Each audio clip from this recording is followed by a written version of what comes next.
Hi there. Thank you for joining me. My name is Hamel. This is Healing After Loss, a series where we read from this book, Healing After Loss, Daily Meditations for Working Through Grief by Martha Whitmore Hickman. If you'd like to get your own copy of the book, there is an affiliate link below. You can click on that. It'll take you to a store that is not the big behemoth beast of an online seller. And what we do is we read one passage from this every Wednesday. It's daily meditations, so hopefully it has some help for you or for someone that you know.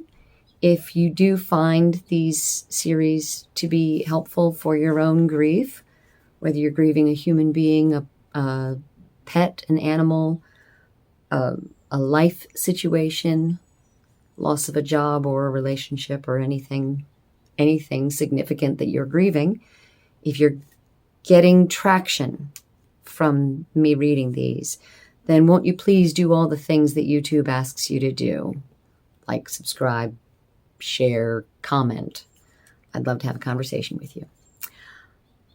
So today is Wednesday, 13 August, 2025. If you are not watching this on Wednesday, the 13th of August, 2025, well, welcome.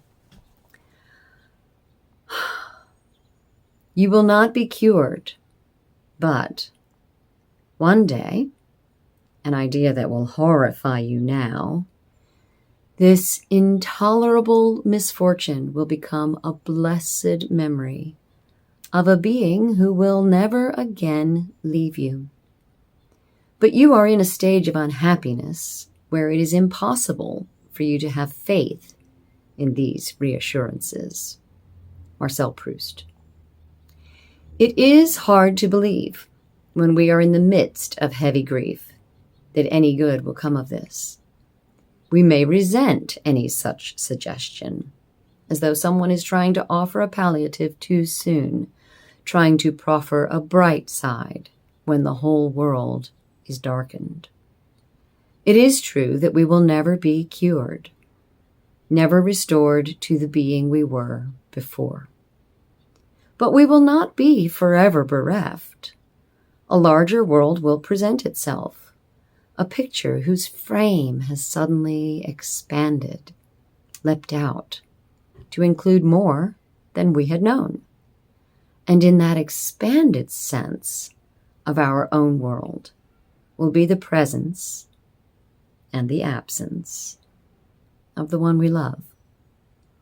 A more shadowed world, perhaps, but a more luminous one, too. A more luminous world, too. This is the second time I've read this aloud today and misspoken the word world for the word one. A more luminous world, too. If I cannot believe it now, I can hold out the hope that in time, my lost love will be a continuing blessed presence in my life. I, if you know me, am the finder of silver linings. So the person who is proffering, how is it worded? Proffered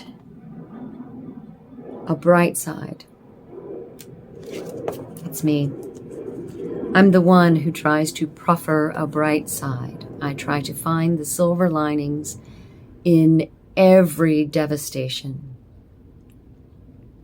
The things that we all go through in our lives, they're significant to us, unless they're not significant and we just continue living lives of insignificance to us.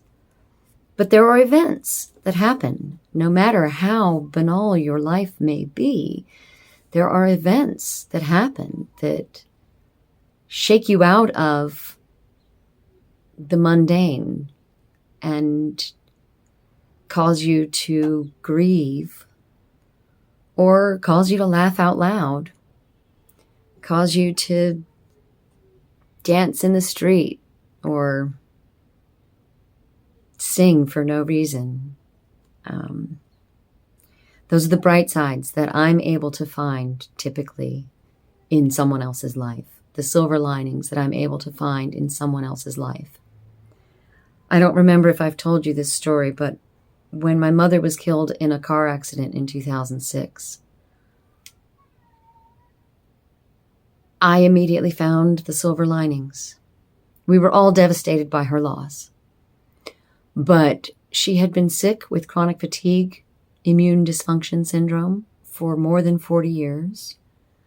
So she had felt unhealthy for more than 40 years. She had bouts of depression because of feeling unhealthy. And when she died, she had just wrapped up a period of feeling healthier than she'd felt in a long time, feeling happier than she'd felt in a long time.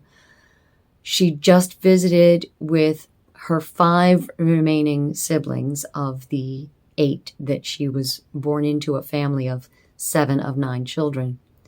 She was the 7th of the 9 children. She'd lost 3 by that point, and so there were 5 remaining siblings, and she just wrapped up about 3 weeks of visiting with those 5 remaining siblings. She'd taken a bunch of pictures. They'd gone to IHOP for pancakes. They'd gone bowling and karaoke singing and to yard sales, and she'd filled up the truck bed of her pickup truck with new treasures for her. She'd gotten to say goodbye to all of her siblings and to my baby brother, her only son. She was hit in traffic. Her truck flipped. Her truck caught fire. But her neck was broken on impact, so she didn't suffer anything that she had been suffering for so long, and she also didn't suffer the flames. She was killed in an instant. But she'd been happier and healthier than she'd been in a long time, and she got to say goodbye to all of those people that needed saying goodbye to. So yeah, I miss my mommy. And I will never be cured of this grief that I personally hold for my mommy. But it's been almost 20 years. And I do better.